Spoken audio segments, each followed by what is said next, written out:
Mungkin maksudnya nih buat teman-teman yang tidak tahu resiprositas itu sebenarnya apa sih? Resiprositas itu mengukur kemampuan perusahaan untuk membayar utang jangka pendeknya. Ada rasio yang paling penting. Yang pertama itu current ratio. Ini kita bandingkan semua aset lancar, kas, piutang, persediaan sama utang yang harus dibayar dalam jangka pendek. Rumusnya simpel. Aset lancar dibagi utang lancar. Idealnya minimal 1,5. Artinya setiap punya utang 1 juta, aslinya minimal 1,5 juta. Kedua, cash ration. Ini lebih cepat. Persediaan dikeluarkan dari aset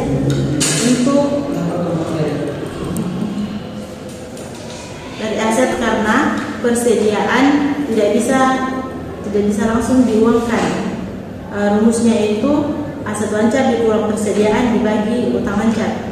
Nilai idealnya itu minimal 1,0. Kalau di bawah itu berarti perusahaan dianggap berisiko karena hanya bisa bayar utang dengan menjual persediaan. Kalau jadi presiden itu lebih strict ya, karena fokus ke aset yang benar-benar cepat cair. Betul sekali. Ini menurut Anda manfaat presiden itu bagaimana? Ya, baiklah Ibu Sita. Jadi investor ini menilai risiko kreditor menentukan pinjaman. Manajemen mengevaluasi modal kerja. Jadi rasio ini seperti tes kesehatan keuangan perusahaan. Sebagai investor, saya melihat ini penting untuk memastikan perusahaan aman bagi modal. Nah, pertimbangan di dunia ini Praktis rasio ini seperti sistem peringatan dini. Kalau angkanya tuh mulai turun, kita langsung sadar ada yang harus kita perbaiki. Nah, sekarang yang paling seru, kita mau menghitung langsung rasio mereka. Jadi bisa dijabarkan data perusahaannya. Siap, jadi gini data melebar dari laporan keuangan mereka. Kelihatannya aset lancarnya turun terus. Tunggu, ini kok jauh banget di bawah standar? Kan tadi dibilang minimal 1,5 dan 1,0. Nah, itu dia masalahnya. Mas Regi, gimana nih pendapat lo sebagai analisis? Angkanya bisa worry nggak? Ibu Sita, jujur aja, ini kegiatan nih. Bayangkan, karena rasio mereka cuma 0,45. Yang artinya setiap punya utang 10 juta, aset lancarnya cuma 4,5 juta. Itu levelnya 5,5 juta ini. Terus quick ratio yang 0,23 itu berarti? Itu artinya kalau persediaan belum laku, mereka cuma bisa bayar 20% dari total utang jangka pendek.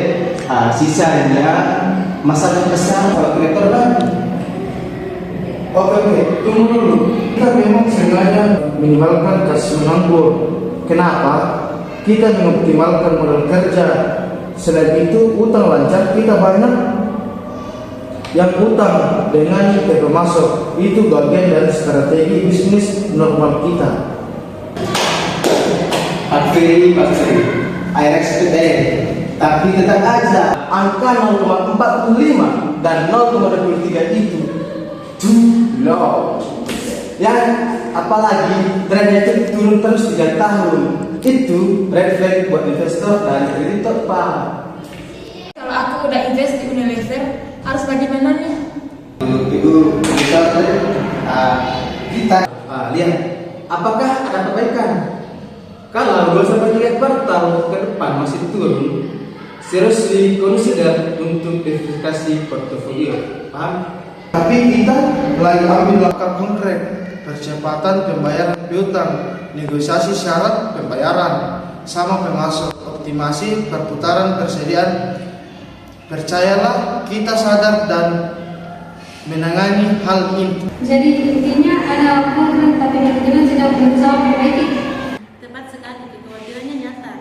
Tetapi tidak berarti Unilever akan langsung runtuh dalam waktu dekat. Mereka membutuhkan rencana aksi yang jelas dan eksekusi yang cepat.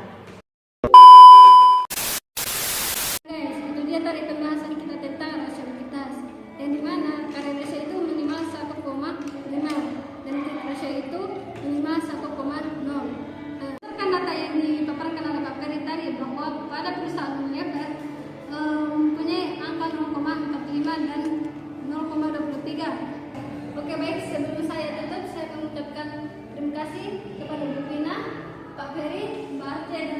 ingin